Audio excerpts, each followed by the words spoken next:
Florence Kelley was a social and political reformer. Her work against sweatshops and for the minimum wage, 8-hour workdays, and children's rights is widely regarded today. From its founding in 1899, Kelley served as the first General Secretary of the National Consumers League. In 1909, Kelley helped create the National Association for the Advancement of Colored People. Kelley studied at Cornell University. Family. Florence was the daughter of William D. Kelley of Philadelphia, the son of Hannah and David Kelley, and a self-made man who became an abolitionist, a founder of the Republican Party, judge, and longtime member of the United States House of Representatives. Florence had 2 brothers and 5 sisters. All 5 sisters died in childhood. 3 of the sisters were Josephine Bartram Kelley, Caroline Lincoln Kelley, and Anna Caroline Kelley. Josephine died at the age of 10 months. Caroline died at the age of 4 months. Anna died at 6 years of age. Florence Kelley was an early supporter of women's suffrage after her sisters died and worked for numerous political and social reforms, including the NAACP. In Zurich, she met various European socialists, including Polish-Russian medical student Lazare Wisniewski, whom she married in 1884 and with whom she had 3 children. She is known for her translation of Die Lage der Arbeit and Class in England, written in 1844 by Friedrich Engels, with whom she corresponded, as The Condition of the Working Class in England in 1844. It has been in print ever since. She appears there as Mrs. F. Kelley Wisniewski, and was also known as Florence Kelley. Education. Kelley studied at Cornell University from 1876 to 1882, graduating with the class of 1882. She attained Phi Beta Kappa Society honors, before taking up postgraduate studies at the University of Zurich. She attended the Union College of Law in Chicago, earning a Bachelor of Laws in 1895. Socialism and Civil Rights. Kelley was a member of the Intercollegiate Socialist Society, an activist for women's suffrage and African American civil rights. She was a follower of Karl Marx and a friend of Friedrich Engels, whose book, The Condition of the Working Class in England, she translated into English. The translation she made is still used today. She assisted with the establishment of the New Century Guild of Philadelphia, along with Gabrielle D. Clements and led by Eliza Sproat Turner. It had classes and programs to assist working women, factory inspection and child labor. Kelley's father had toured her through glass factories at night when she was young. Kelley fought to make it illegal for children under the age of 14 to work and to limit the hours of children under 16. She sought to give them the right of education, arguing children must be nurtured to be intelligent people.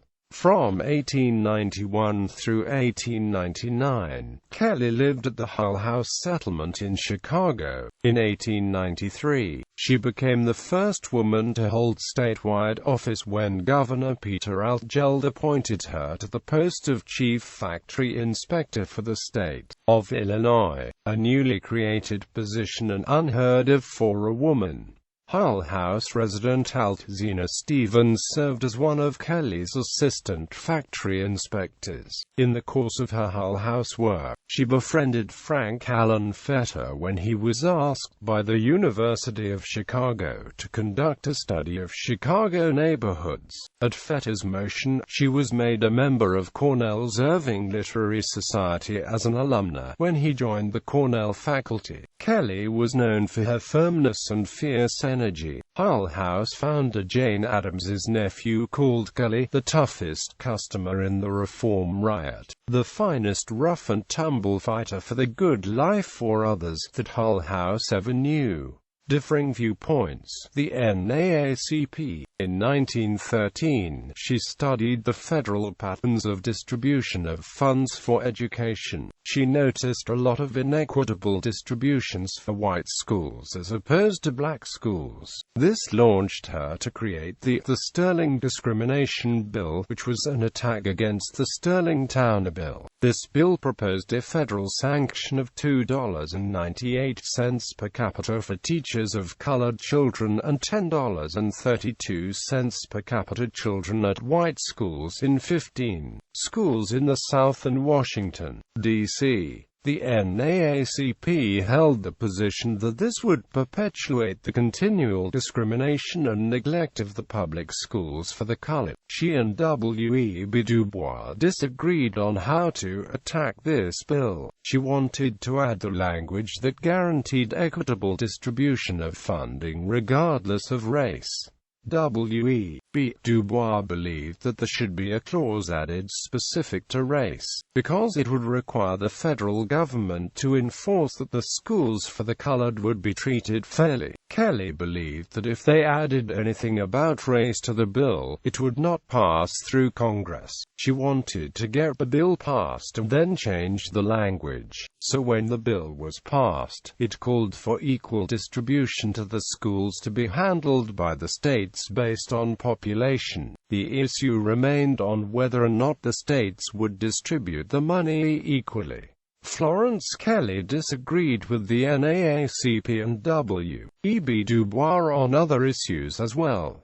The Shepard-Towner Act was the most contentiously disagreed upon issue between them. The act provided aid to mothers and children during pregnancy and infancy. The NAACP and Du Bois were opposed to the bill because there were no provisions to prevent the discrimination in the distribution of funds to black mothers. Unlike her stance on equitable distribution of educational funds, Kelley was not demanding any provisions for equitable distribution. This was because she knew the bill would never pass if the issue of race was introduced, especially with opposition from southern states already present. Kelley believed it was more important to pass the legislation, even in its limited form, so that the funding would be secured and the primary principle of social welfare would be established. Eventually Kelley did earn the support of the NAACP on the issue, with the promise to monitor the bill if it passed and to work tirelessly toward the equity of all, regardless of race. National Consumers League and 10-hour workdays.